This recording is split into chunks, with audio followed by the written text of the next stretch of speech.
Hello everyone, and welcome to the March 2024 construction update of the RMS Queen Mary in Long Beach, California. I am your host, Alex the Historian, a historic enthusiast of this stately ship, the Queen Mary. This video will not be like my usual videos. It's kind of off script, but what I will be doing is reading for you the most recent information regarding the construction of the Queen Mary and the development of the land around it. But first, let's talk about some of the things that have been going on around the Queen Mary since you last saw my previous update, which was in January, or December as well. So far, on the promenade deck, the forward promenade deck, the replacement of the railing project has been completed, and they have actually already added the glass wind barriers on the forward end of the promenade. These wind barriers do not look like the ones that were there before, which were made of plexiglass with some really intrusive, thick metal bars that kind of supported the whole structure. Now, of course, that was not original to the ship, but even still, the new glass wind barriers actually are not as intrusive as they may seem. This isn't such a bad compromise. Another interesting thing that has happened around the ship is they have finally repainted the third funnel. The third funnel was kind of a controversy these last 3 to 4 years because the paint job on it was done poorly, more, I would say, worse than the first two funnels. And that is in the fact that the paint kept peeling and chipping off, and no matter how many times they tried to touch up the paint, it just didn't look right. So it has been completely sanded down, and then they applied a coat of primer, metal primer, and then applied the new layer of paint over that. I would say that the work that they did is pretty amazing, and it looks nice. I don't expect the other two funnels to get repainted at all.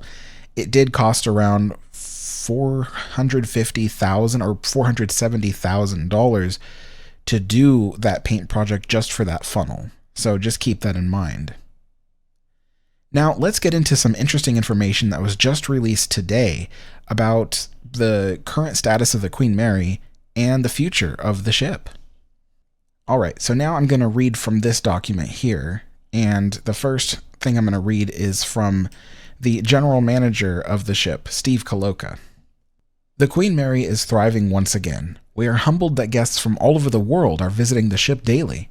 From new Art Deco floors and staircases in the main hall, to the restored observation bar overlooking our beautiful city of Long Beach, there is so much to do when visiting the Queen, said Steve Coloca, general manager of Evolution Hospitality. Our goal is to create an experience that you cannot receive anywhere else.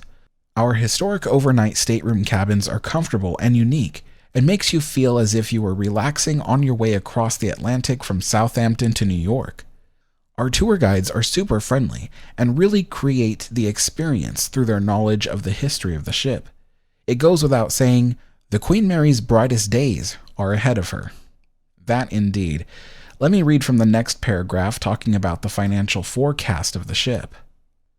Prior to the city regaining full control between 2007 and 2019, private operators reported losses totaling over $31 million. With increased visitor numbers post-pandemic and renewed interest in maritime history, the ship's financial outlook has improved significantly.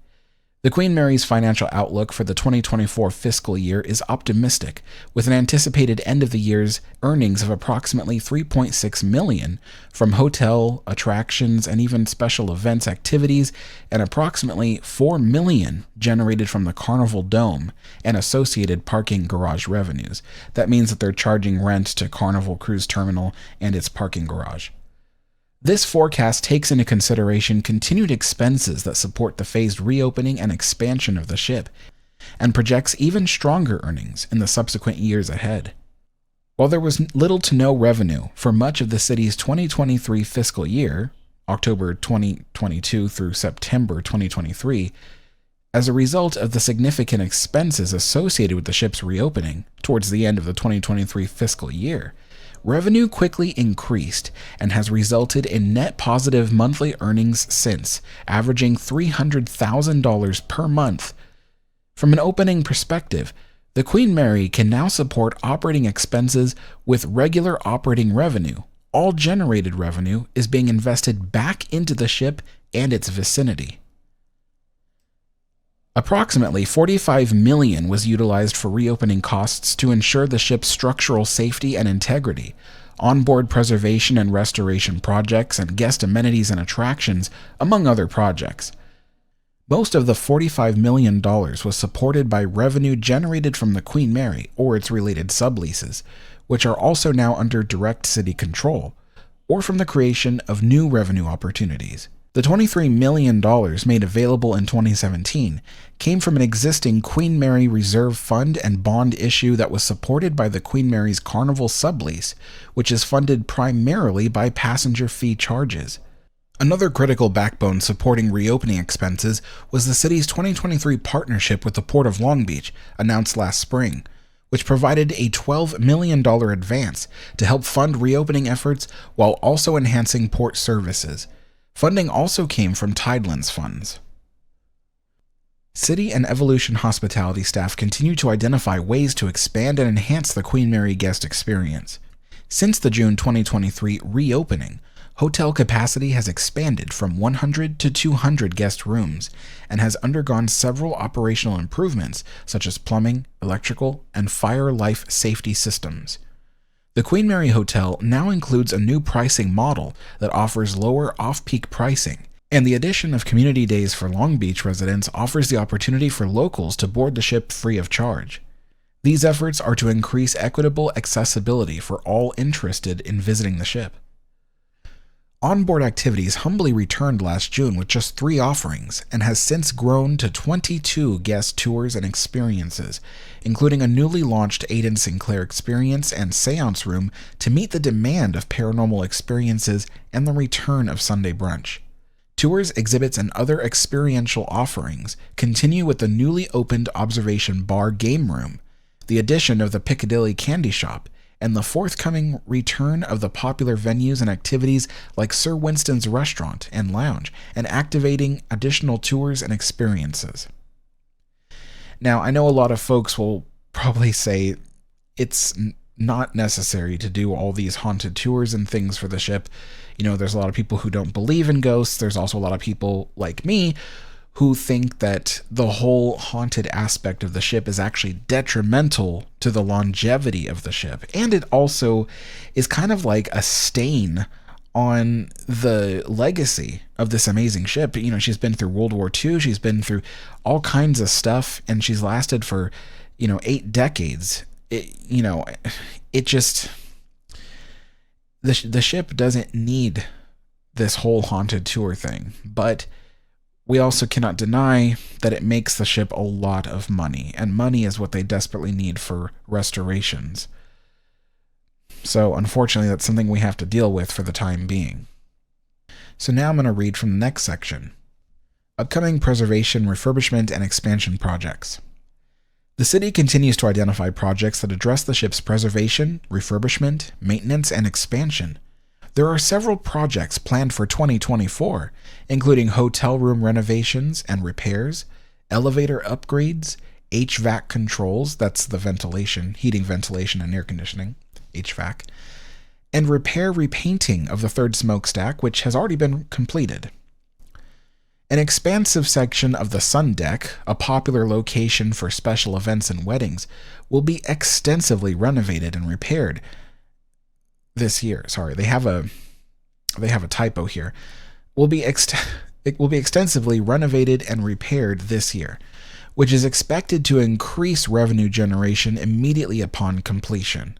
So what they're talking about here, I'm guessing, is not just the large patch of missing teak decking that they recently had to rip up because they found a huge section of the sun deck where the teak decking was just completely rotten. Water had gotten underneath of it and didn't dry, and therefore rotted out the wood from the underside. And that's all teak wood. So yes, teak does rot in wet conditions. It's just, it depends on the conditions. And currently, right now, that huge section is covered in these huge, cheap plywood sheets because obviously doing a complete redecking of that area is extremely expensive, and they don't have that money just sitting around. So they covered the area with these cheap plywood sections that were painted a gray color to kind of match the rest of the teak decking, which has grayed out because teak tends to gray in weather. And so I do think that they plan to replace that missing section of teak wood, just like they have been doing with certain sections of the ship. But also what they're talking about here is the former wedding gazebo area. Now, if you're familiar with the gazebo area, it used to be a deck tennis court for the second class passengers back in the day. But up until recently, it has served as kind of a outdoor wedding venue with a really tacky looking gazebo that used to sit there. And they finally tore all that out, and now it's just a plain surface. But I do believe that they plan to restore that area in some way, shape, or form. But we don't know what that might look like. They could be reinstalling teak decks in the empty deck area that they removed the wedding venue, or they could be designing a new outdoor wedding venue. I'm hoping that's not the case. The ship didn't originally have that. If they do install something, I hope that it is minimalist. It doesn't require a huge structure that has to be built there, and I'm hoping it's not another wedding gazebo either. So hopefully it's something very minimalist, something that could be taken down after weddings, so that way it doesn't interfere with people's photographs or the general shape of the ship. There are also plans to renovate areas of the ship to support the return of the Ghosts and Legends tour, including the guest queuing and entry areas and areas within the tour. So, the Ghosts and Legends tour was a tour that started in the 1990s. It proved to be very popular over the years, and it's not like the other ghost tours. It's not like the Paranormal Walk tour where you just walk around the ship and hear ghost stories. The Ghosts and Legends tour was really more of an attraction.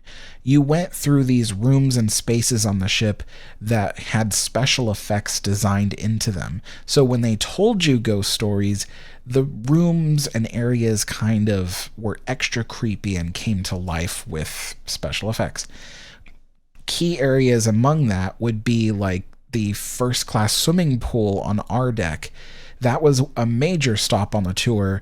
And I remember that tour back in 2010 when I took it. You went in there and the pool was filled with mist. There were sound effects, light effects, and it was just designed to give you this creepy vibe while they told you some stories about a fictional girl that supposedly died in the pool or the other pool. There was 2 pools on the ship, which was a story completely made up by Disney in 1989. So it's not real, but it's meant for entertainment. So, yeah. So do expect the Ghosts and Legends tour to be coming back, and it may not be good news for a lot of diehard Queen Mary fans such as myself, but it will allow people to see areas of the ship that they haven't been able to see in a long time due to the neglect of the ship. So be prepared to be able to walk through the first class swimming pool again and parts of the boiler rooms again. City staff will also collaborate with nonprofit partners to identify and fund art and historic restoration projects on board. The Queen Mary's role as a historic and cultural resource will be further promoted by identifying ways to integrate art, music, and culture into ship programming. Now, what those 2 sentences mean when it comes to funding art and historic restoration projects, there's a lot of artworks on the ship. Chief among them, for instance, would be the art piece with the unicorns. I believe it's called Unicorns in Battle. And that art piece is a gesso piece, so it is basically kind of like plaster, but a bit of a tougher material. And it used to be gilded with gold and I believe silver as well. But it is in such bad shape that it looks like a dirty mess, honestly. And so there are artworks just like that all over the ship that need professional art restoration. We're talking, people like those famous YouTubers you probably watch that restore art pieces.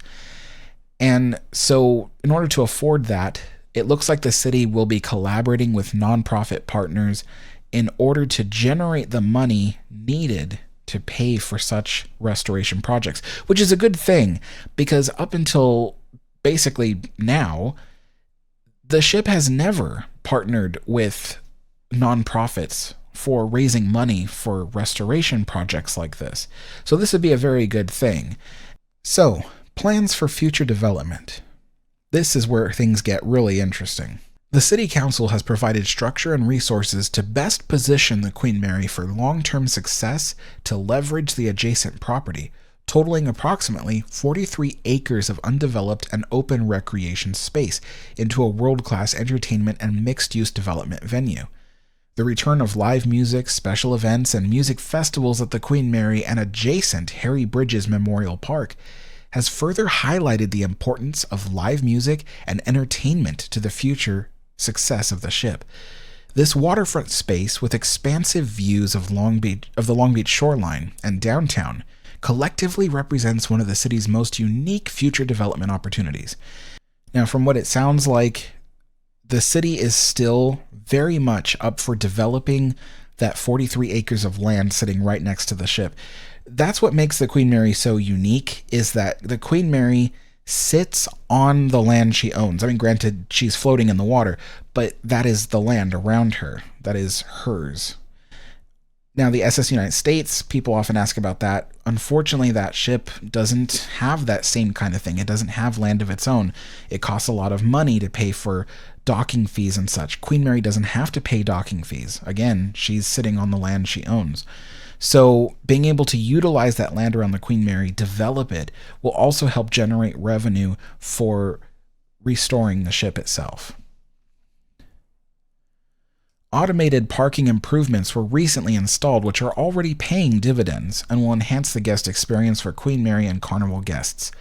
Also, to be conducted this year is the demolishment and paving of the vacant and dilapidated English Village and other unused structures on the site. Now, this is some really exciting news. First of all, when it comes to the parking improvements, they recently added completely automated parking systems, much like you would find anywhere else in Southern California today. And as expensive as parking around the Queen Mary is, all the money that you pay for parking goes right into the Queen Mary's restoration. Now, the hotel itself makes its own profit. It pays for its employees and such by selling merchandise, selling food, selling drinks, and selling guest hotel rooms. That's how the business makes its money. But the ship, the museum, makes its money from selling parking spaces, selling admission tickets, and selling tours. And I think some of it is from merchandise and food and drink as well. But that is why it's really important that they charge all this money for all these various services, is because they need the money to restore the ship. And they also mention in this paragraph that they are planning to demolish the dilapidated and vacant English Village next to the ship. Now, the English Village was installed along with the ship in 1971. It opened with the ship, or I believe soon after. I could be wrong. I'm just getting this off the top of my head. I'm sorry. But I believe it opened at least soon after. And it used to be an area, I think, about 3 times larger than what it is today. But they've slowly demolished pieces of it as it got dilapidated and it was not really usable. And now it's just this dwindling section of structures that have actually been condemned. They can't be used. They're falling apart to the point where they're not structurally sound. And so, they're all made of wood as well. So they're probably going to be demolished. And so what they want to do is pave over that area.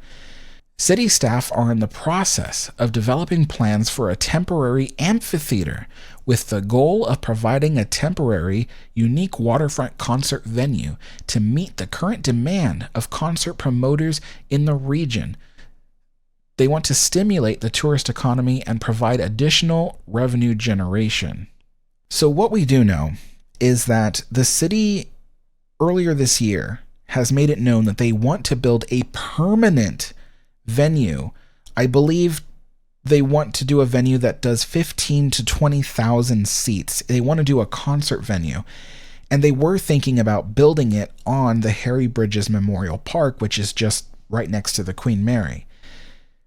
But I believe what they want to do temporarily is when they demolish London Town and pave it over, I think they want to use that as the temporary venue. I think they want to build a temporary venue there while they level the Memorial Park and turn that into a giant concert amphitheater. And so, folks, we have reached the end of what the city of Long Beach has told us. What we know so far are some really exciting details about what's going to be coming to the Queen Mary and to the city of Long Beach.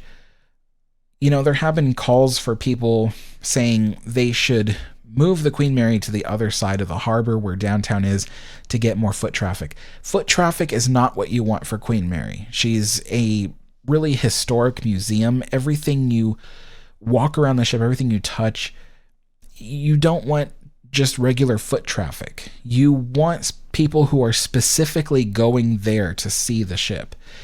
And in order to do that, what actually would work better is some kind of transit system, such as an aerial tramway that will take people from downtown directly to the Queen Mary. Right now, they have free shuttles that you can take to and from the Queen Mary to downtown.